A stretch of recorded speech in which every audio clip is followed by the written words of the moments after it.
In the last council meeting, a Green councillor listed UK support for Israel's genocide, including exporting more arms to Israel since coming to power than the Tories did in the previous 3 years, refuelling Israeli jets, exporting parts for F-35 bombers, and deploying RAF flights on reconnaissance missions benefiting Israel.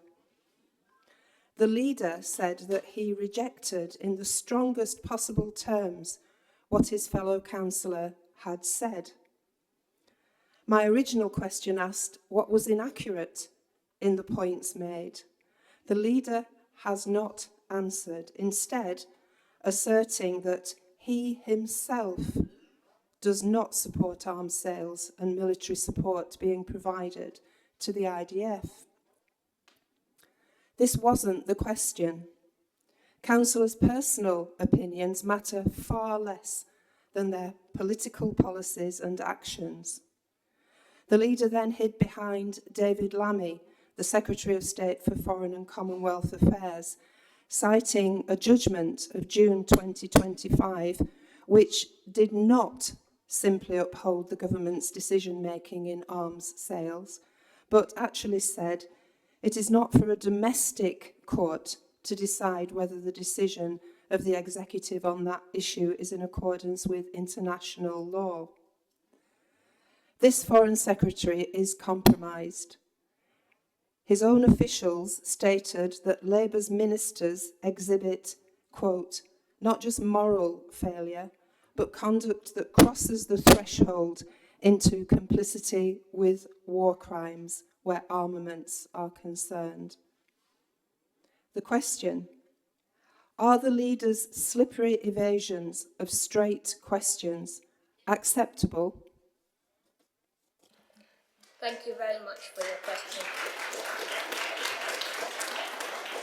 Councillor Hunt, you can respond.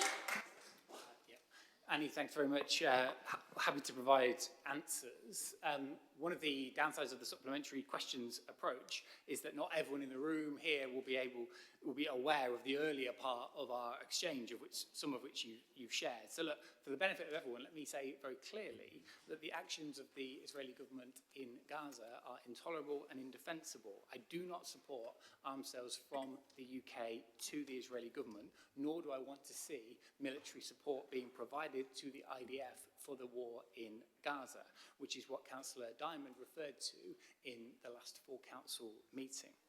On August the 11th, I wrote to the Foreign Secretary and called for a full ban on arms sales to the Israeli government. The response that I received from the Foreign Commonwealth and Development Office sets out the UK government's position and actions on the matter. And I think in the spirit of sharing the information that was in my original answer, let me just read the relevant paragraph, which says, to recap, the UK government has stopped exports to the Israeli Defence Forces that might be used to commit or facilitate serious violations of international humanitarian law in Gaza. The UK government has successfully implemented the suspension decision and continues to refuse all relevant licence applications. It refused more licence applications for Israel in 2024 than in 2020 to 2023 combined.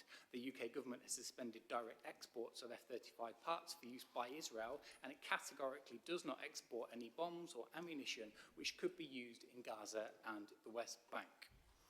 Furthermore, in an interview with the BBC on 21st of July, the Foreign Secretary outlined that RAF flights over Gaza, which were referred to previously, have not led to the sharing of any military intelligence with the IDF. My position on this is clear.